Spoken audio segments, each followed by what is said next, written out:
Olá, designistas! Eu ia começar o ano aqui falando sobre as metas da minha marca aqui pro ano, da marca aí do canal, mas ontem aconteceu um atentado terrorista lá em Brasília, né, nossa capital aqui.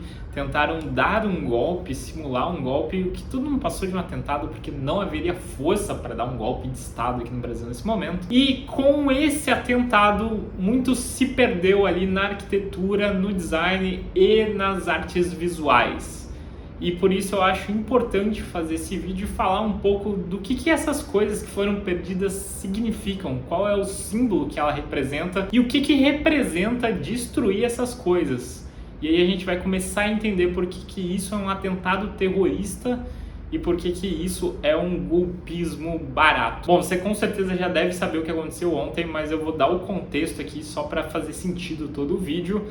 Ontem um grupo de autodeterminados patriotas aqui do Brasil que não aceitam que perderam as eleições, tentaram e conseguiram invadir os 3 palácios do poder aqui, que é o Congresso, o Judiciário, né, e o Palácio da Alvorada, e eles basicamente destruíram tudo por lá. Tem muita investigação rolando, muita gente já foi presa, mas ao que tudo indica, tudo isso foi orquestrado para tentar fazer um golpe de Estado aqui no Brasil, sendo que, de certa forma, a gente está vendo que as instituições estão resistindo e que não há clima para dar um golpe de Estado aqui no Brasil, porque o golpe seria para colocar o antigo presidente, que é um presidente pária internacional, então o Brasil já ia sofrer ali, muito provavelmente, com se tornar ainda mais pária e ter um monte de embargo aqui no que a gente tem de comércio internacional. E aí a gente já fala um pouco do contexto político, que o Brasil está sendo um país cada vez menos industrializado. Se a gente sofresse um embargo internacional, as consequências poderiam ser catastróficas. Se a gente sofresse um embargo internacional, as consequências provavelmente seriam catastróficas para a economia e para o bem-estar social aqui do país. Então não tem essa conjuntura internacional. Não tem conjuntura nacional, porque no fim das contas isso é uma minoria, porque se fosse a maioria o antigo presidente teria sido reeleito. E com relação a isso, esses terroristas que atacaram os 3 poderes, eles foram lá e destruíram muitos símbolos da nossa cultura. E aí eu vou ter que falar um pouco sobre a importância de Brasília e do momento e das coisas que estão lá. Brasília é a nossa cidade-estado aqui, nossa capital, e ela foi basicamente executada ali no período do Juscelino Kubitschek, dos anos 50, mas ela vinha sido idealizada por algumas razões. É uma cidade que fica bem no centro do Brasil. Uma das razões era levar mais população para o centro do Brasil, povoar mais, para garantir uma estabilidade ali dos territórios.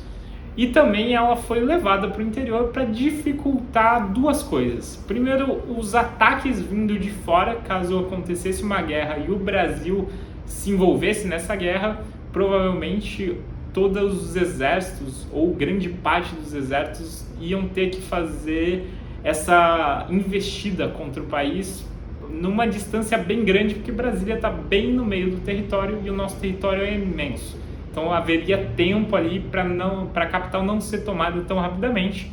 E também, daí uma coisa mais malandra ali dos políticos, ela foi feita no interior para tirar um pouco dessas manifestações tão frequentes que aconteciam muito lá no Rio de Janeiro. E a linguagem, a estética ali, a experiência estética escolhida para construir Brasília foi o modernismo. E aí a gente tem o principal arquiteto desse urbanismo ali da cidade, dos prédios, que foi o Oscar Niemeyer.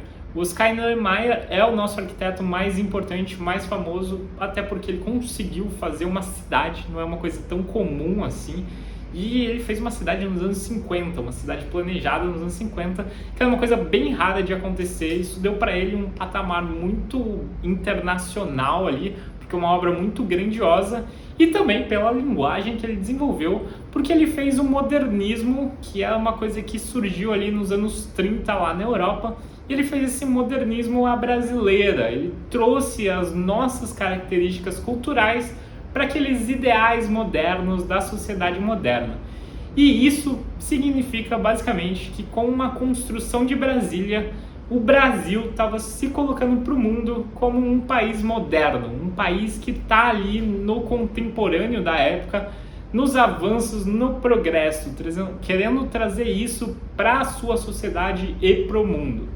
E ressaltando ainda mais esse período moderno, essa proposta, esse símbolo nacional que estava sendo criada, todo o entorno ali, toda a decoração do palácio e os objetos artísticos que foram escolhidos para compor esses 3 palácios, eles também têm a ver com o período do modernismo brasileiro.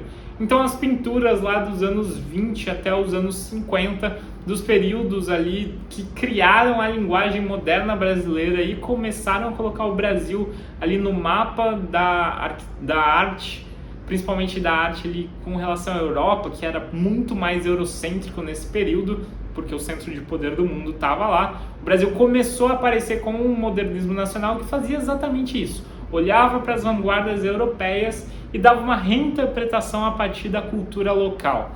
Então, por isso foram escolhidos esses artistas para compor ali as obras dos palácios. Então, aqui a gente está falando de Cavalcante, Tarsila do Amaral, Portinari, toda essa galera desse período.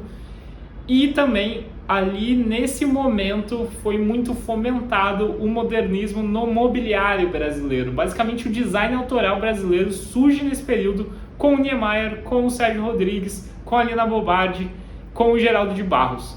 Esses designers e arquitetos ali do período que estão pensando como que é o mobiliário brasileiro, que traz as características universais da industrialização, do processo fabril, mas que traz a cultura brasileira ali, que se inspira na cultura local e faz essa transposição para esses objetos dessa cultura, materializando ela ali no que seria o Brasil moderno.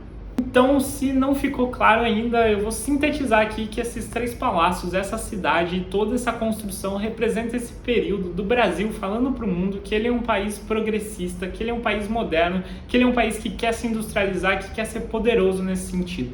E com isso a gente pode pensar um pouquinho de conjuntura aqui, desde lá da ditadura militar que ocorreu de 64 a 89, o Brasil vem sofrendo um processo de desindustrialização cada vez mais forte. E a gente está chegando no auge desse processo e com isso a gente acaba sendo cada vez mais dependente dos países de fora e a gente fica também meio preso numa lógica de ter poucos burgueses, e isso acontece lá fora também, daí é um problema do capitalismo, mas a gente tem esses poucos burgueses que são burgueses do agronegócio, que não investem ali na indústria e também não empregam muitas pessoas. Então a gente tem mais crise de desemprego porque a gente não tem mais um segundo setor. Todo mundo acaba caindo no terceiro setor, não existe um segundo setor nacional e isso vai desestabilizando a economia e a gente está quase no auge disso. E essa construção do Brasil industrial acabou que aconteceu ali dos anos 30 até os anos 60. O Brasil foi se industrializando mais, começa lá no período do Vargas. E por isso a gente tem um fomento desses movimentos culturais modernistas brasileiros lá nos anos 30, né, final dos anos 20, anos 30, porque isso tem a ver com a política que está se instaurando e essa ideia de criar um país independente, um país forte. Isso vai acontecendo ali até os anos 50, aí em 64 a gente tem a ditadura militar, e a partir daí o Brasil começa a entrar num período de declínio industrial. Ainda tem uma taxa de elevação ali, mas depois entra num declínio que em 89, quando o Fernando Collor assume, fica ainda mais forte quando ele abre tudo para as indústrias, para as multinacionais virem aquele país sem troca de tecnologia. Então acaba que o nosso mercado começa a ficar cada vez mais refém das indústrias de fora, das marcas de fora, porque a gente perde a nossa capacidade industrial e desenvolvimento tecnológico. E isso gera o fim do segundo setor, que é o setor industrial. Com esse setor cada vez mais precário, a gente vai tendo mais gente migrando para o terceiro setor, porque o setor primário, agroindustrial aqui do Brasil, não emprega tanta gente. E com essas pessoas migrando para esse terceiro setor, a gente vai tendo mais disputa de emprego e mais desemprego. Então, quando esse grupo de pessoas ataca esses símbolos, esse símbolo de Brasil industrial, de Brasil forte, na verdade, ela está dizendo ali meio que subjetivamente, meio que na entrelinha, ela está dizendo que ela quer um Brasil com desemprego, que ela quer um Brasil que seja refém dos países de fora, que ela quer um Brasil que tenha concentração de renda na mão de poucos burgueses do agronegócio. Basicamente, essas pessoas estão sendo enganadas, né?